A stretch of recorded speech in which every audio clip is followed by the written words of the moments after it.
Ti racconto una storia, rispose Johnny. Una volta sono stato a fare una vacanza in Italia, vicino Roma. Una piccola strada conduce verso una località di mare, che si chiama Lavinio. Lì c'è una stradina delimitata da grandi pini marini, sia a destra che a sinistra, con una particolarità. Siccome questa strada corre in maniera assolutamente parallela alla riva del mare, la brezza marina che soffiava dal mare verso terra ha piegato, giorno dopo giorno, i piccoli alberelli. Questi, crescendo, sono poi diventati alti pini. Adesso c'è un'immagine molto suggestiva. Questi grandi alberi che delimitano la strada sono tutti piegati verso la parte opposta del mare. Naturalmente solo il tronco è deviato. La chioma torna ad essere dritta verso il cielo, come tutti gli altri alberi. Ebbene, a me questa immagine ha sempre stimolato una riflessione. E la domanda che adesso ti pongo: cosa succederebbe se tu cercassi di prendere uno di quegli alberi dal tronco forte, grosso e probabilmente anche vecchio, e cercassi di raddrizzarlo con qualche attrezzo meccanico? Beh, risposi io, credo che si romperebbe. Esatto, senza dubbio il tronco legnoso e ormai consolidato non reggerebbe allo sforzo e si spezzerebbe. Ma a questo punto ti faccio un'altra domanda. Cosa accadrebbe a un fuscello giovane ed esile che un giorno diventerà a sua volta un albero grande e robusto, ma che è ancora un arbusto leggero e flessuoso, se volesse piegarsi nello stesso modo?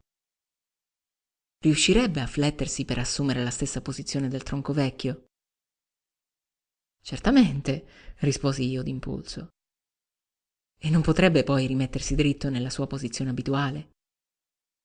Non riuscirebbe in sostanza ad adattarsi al punto di vista dell'albero anziano per riprendere poi la sua inclinazione naturale? Certo, dissi io, trattenendo a stento un singhiozzo. Potrebbe benissimo piegarsi e poi raddrizzarsi.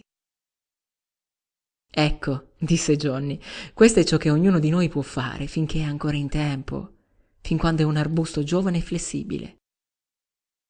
Dobbiamo essere noi a fare i primi passi e andare dal nostro albero grande, piegarci al suo punto di vista e poi rimetterci dritti per riprendere il nostro cammino. E non dimenticare che c'è una grossa incognita in tutto questo. Quale incognita? Chiesi io. Quella che il tempo a nostra disposizione per prendere tale decisione potrebbe non essere infinito. Ricordo una volta un signore, adulto e gonfio d'orgoglio, che si considerava ormai arrivato, tanto da non poter cambiare il suo modo di essere e di pensare. Costui si incontrò con suo padre in aeroporto, scambiando animatamente dei punti di vista circa delle banalità come le vacanze o l'arredamento delle case. Quell'uomo, così sicuro di sé, liquidò alla fine il padre che stava per partire con un «Vai a quel paese, vecchio pazzo!». Una situazione abbastanza normale, non ti sembra? Forse sì, risposi. A volte può capitare di litigare con i propri genitori in occasioni simili. Cosa c'è di tanto strano? Lo strano, aggiunse Johnny, fu ciò che avvenne dopo, perché l'aereo si frantumò sbattendo contro una montagna per via del maltempo. Il padre di quell'uomo morì portandosi dietro le ultime parole che il figlio gli aveva urlato in faccia. È abbastanza dura, non credi? Continuare a vivere e ricordare in quel modo il rapporto con i propri genitori. Ancora più impietosamente, dopo questa domanda, Johnny non parlò per alcuni minuti, lasciandomi in uno stato d'animo veramente doloroso. Forse nemmeno io avrei più avuto il tempo di ottenere un buon rapporto con i miei.